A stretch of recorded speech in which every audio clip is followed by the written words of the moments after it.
Brook blames the wrong person. He has for 70 years. And the woman who actually destroyed his life? She's still alive. Section 1. What we think we know. Chapter 1173. Brook sees Gunko for the first time and completely loses it. He calls her the father-killing princess.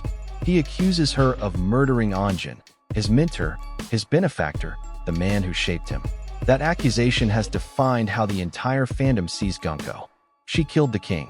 She destroyed Esperia. She is the villain of Brook's past. Except, what if she's not? What if the real architect of Esperia's fall has been standing right next to her this whole time? Or worse, what if she raised her? Section 2. The name Brook never says. Read Brook's accusation carefully. Father-killing princess. Not parent-killing princess. Not mother and father-killing princess. Father. Only the father. Brook was 20 years old when Esperia fell.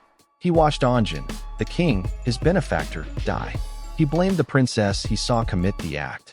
But he never blamed the queen. In 70 years of grief and rage, Brook has never once mentioned Candel. That is not an oversight. In One Piece, what Oda leaves out is as deliberate as what he puts in. So who is Queen Candel?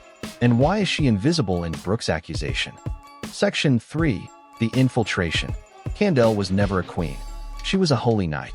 Specifically, the theory proposes she is a member of the Manmayer family, the same celestial dragon bloodline that produced Gunko herself.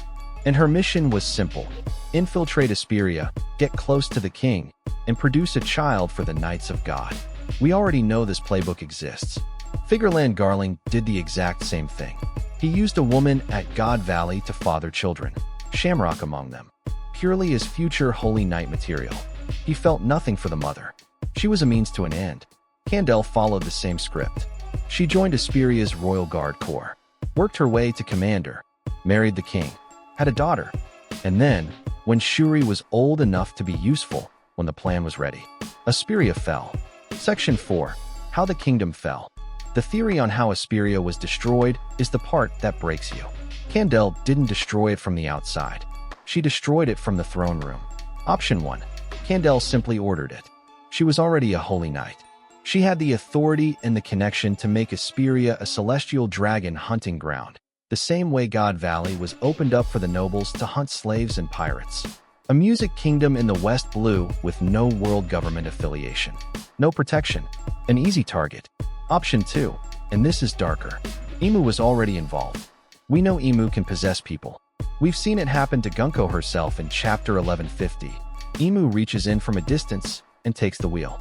What if Imu possessed the king, used him against his own people? And Shuri, 10 years old, terrified, watching her father become something monstrous, killed him to end it. Not out of malice, out of mercy.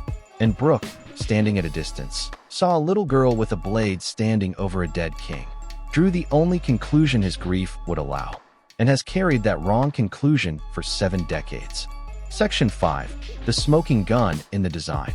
The Worst Gen post makes one more point that's hard to argue with. Look at Candel's design. She carries herself like a holy knight. Her proportions, her bearing, the way Oda drew her in the flashback panels. She looks like she belongs in that group. And then there's the Manmayer family name.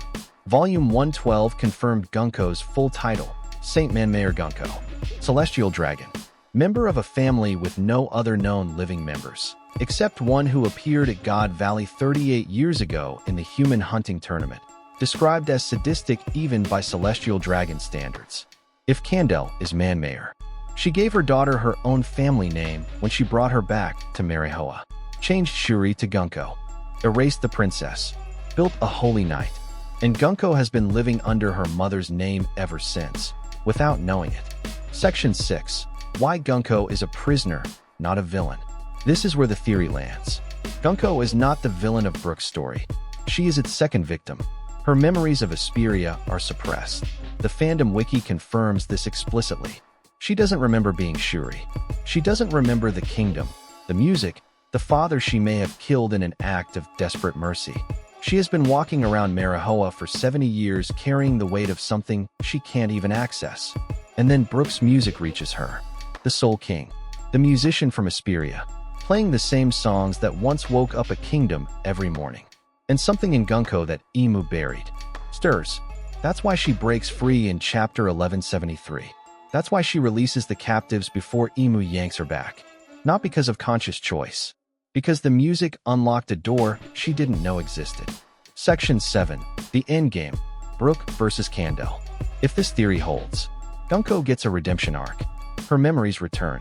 She learns what really happened in Esperia. She learns her mother was the weapon, not her. And somewhere out there, Candel, Holy Knight, Man-Mayor, Immortal, is still alive. Still serving the world government. Still, probably, feeling nothing about any of it. That sets up the fight that Brook's entire arc has been building toward without anyone realizing it. Not Brook versus the Holy Knights as a group. Not Brook versus Emu. Brook versus the woman who turned a 10-year-old princess into a murder weapon. Who erased a kingdom so her daughter could serve the people who ordered it destroyed. And Brook, who has been blaming Gunko for 70 years, walks into that fight knowing the truth at last. He's not fighting for revenge anymore. He's fighting for Shuri. For the girl she used to be. The princess of the kingdom of music. The one who never got to grow up.